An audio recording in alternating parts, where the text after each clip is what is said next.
Gonna keep that vibe.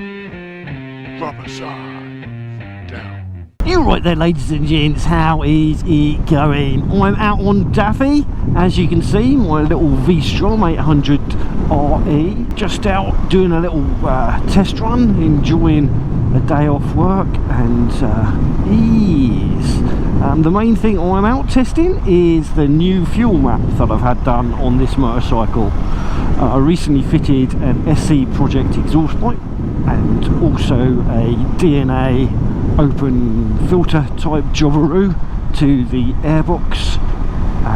So I wanted to make sure it was fueling correctly and safely and stuff like that, so I wasn't going to damage the engine by the modifications. And as a bonus of all that, you tend to get some performance gains as well, because you can remove all the stupid restrictions that mess up our motorcycles before we buy them. Now, although it is quite a lovely day, it's not really that cold, but it's also not warm. I think it's around 8 degrees or something like that ambient. But I'm definitely feeling the chill, so I've got my heated gloves on and heated grips on, keeping my hands nice and warm. Now, because it is a bit nippy and the roads are not perfectly dry, I can't really go hugely hell for leather, so I'm not going to have a mega hoon, but we'll try and find some drier roads just to explore the characteristics of the engine now it's been tuned up.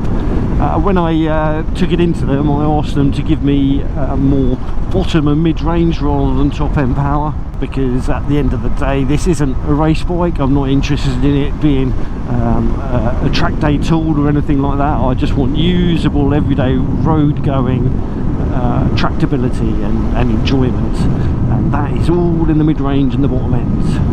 And they said no problem at all. Now I took it over to Steve Jordan's. Yeah, Steve Jordan's motorcycles over in Bookham. They're quite a well-respected tuning company, especially with Suzuki's. They kind of know their stuff. Now, with modern motorcycles and their lockdown ECUs, it did cause a few little problems, nothing mega, but it meant that they weren't able to do like a full power run at the time, because with the front wheel not rotating to match the rear wheel, even with the traction control disabled, the ECU just had a hissy fit and said nope, so wouldn't let them do any full throttle runs. Now recently Lamb Chop Rides, he took his Suzuki over to them as well, and they found a workaround for his bike, and when I picked up this they did say that they were going to try and find a workaround, and they called me back and do the last bit properly just to make sure everything's good.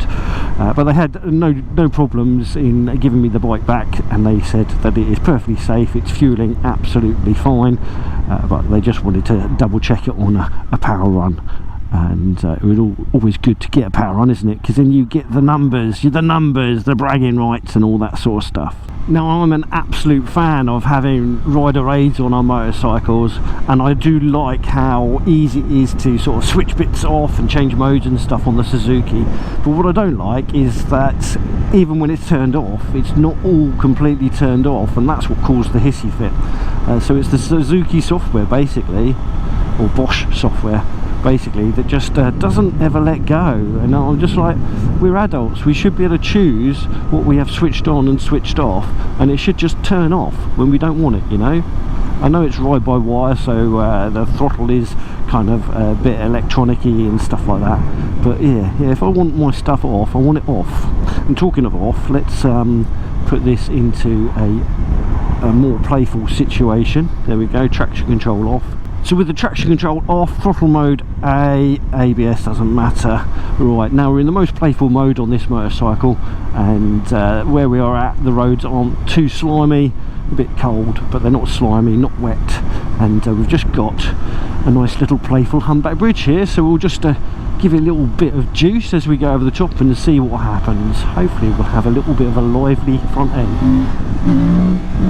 Yep. Yes, this is definitely a little bit more perky. Now in second gear, going over that humpback bridge, it never had any problem lifting the front wheel at all. Yes, that was a little bit more lively than it normally is, and I like that.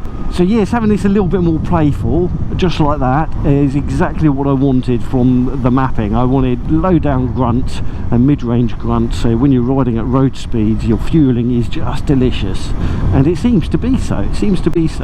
So I'm quite chuffed, quite impressed. So the bike is very much a little bit more perky than it was, and that, like I say, that puts me exactly where I wanted this bike. I really enjoyed how playful the GSX-AS was, but it just wasn't practical. So that's why I traded it in for this.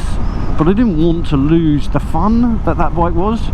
Now with an 18-inch front wheel like this has got, it's never going to be as sharp as the AS was, but it's still a really nice handling motorcycle, and I just wanted to counteract the extra weight of this bike, and that's exactly what's happened. So the perk has negated the extra 20 kilograms or whatever the difference is between this and that AS. So generally this time of year I would nearly always be riding with the traction control on. I might put the throttle in play mode, but I'll nearly always keep the traction control on, just because you do get a lot of slimy, horrible roads and they can catch you out by surprise. As you go around a corner from like a perfectly clear road, could just have been in shade all day as you come under some trees or stuff like we've got here, where it's wet on the edges and there's leaves and mush all over the place. So yeah, this time of year I tend to leave the traction control turned on, so I don't get to enjoy that extra throttle that we get on this. Now it's been remapped. I mean, you still get to enjoy it, but it just restricts it just that little bit. It actually still makes it faster overall. I noticed that on the AS, because it was so keen to lift the front wheel when you pulled away from traffic lights and stuff like that. You had to sort of back off the throttle a little bit.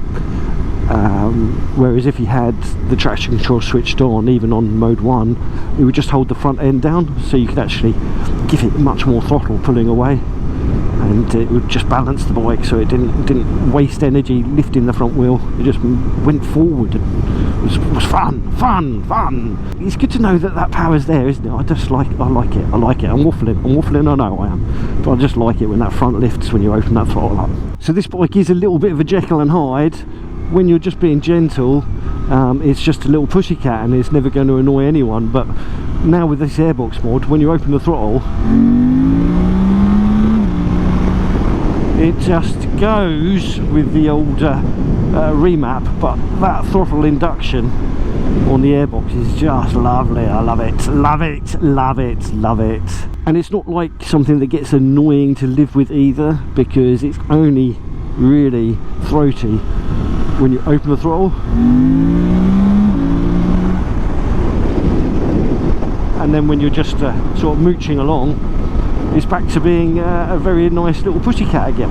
I love it, it's great. Really good mod that was. I do wish the SC Project exhaust pipe was a little bit more throaty, or had removable baffles to make it a bit more throaty.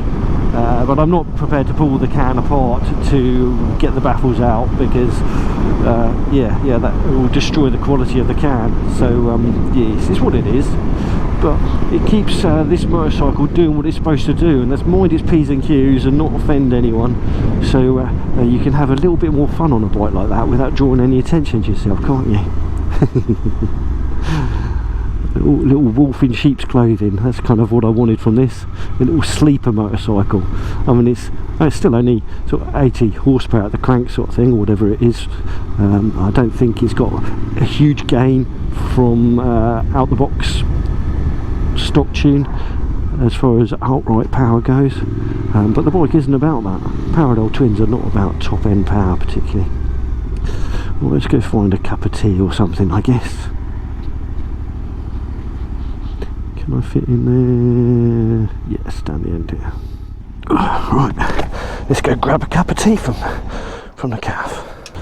Poor chap on his 125 there, he's broken down. I think it's a flat battery issue, but not sure. He's got recovery on the way.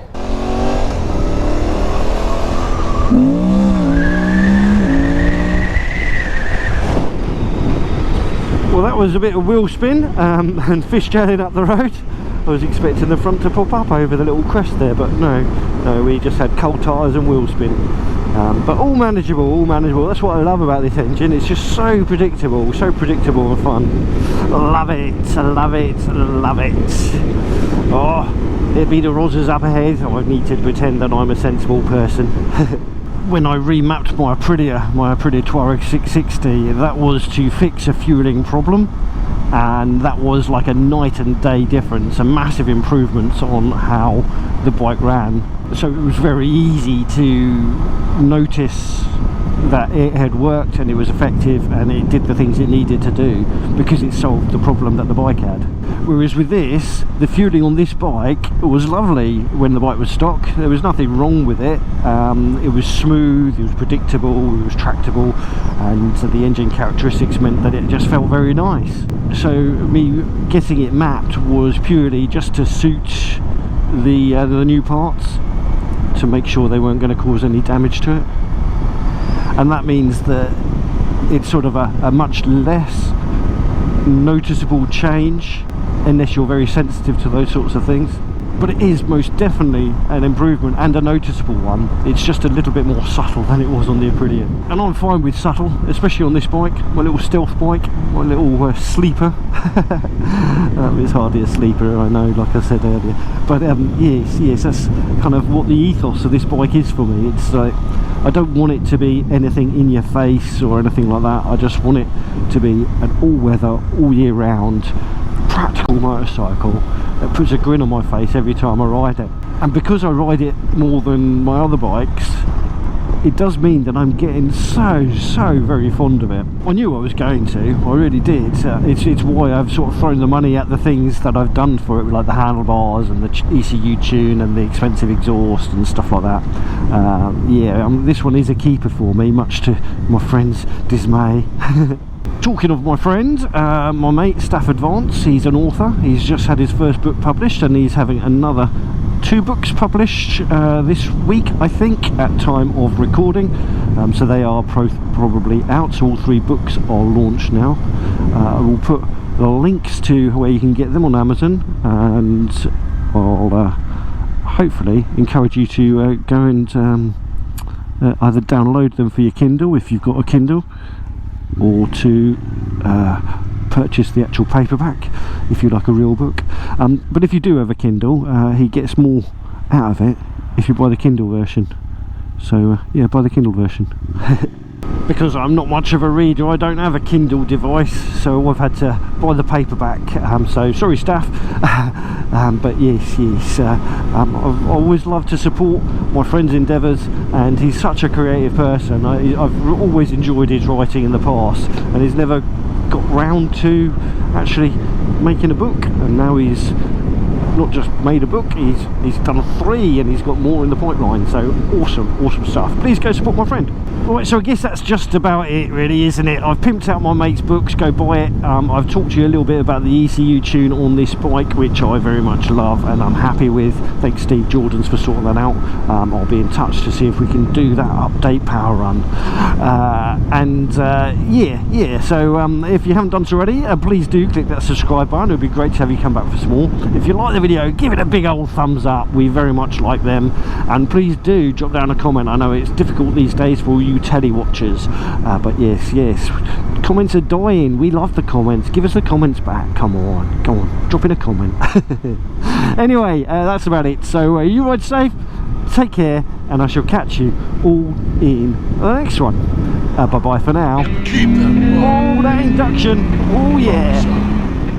down. You know, you gotta keep that bike rubber side down.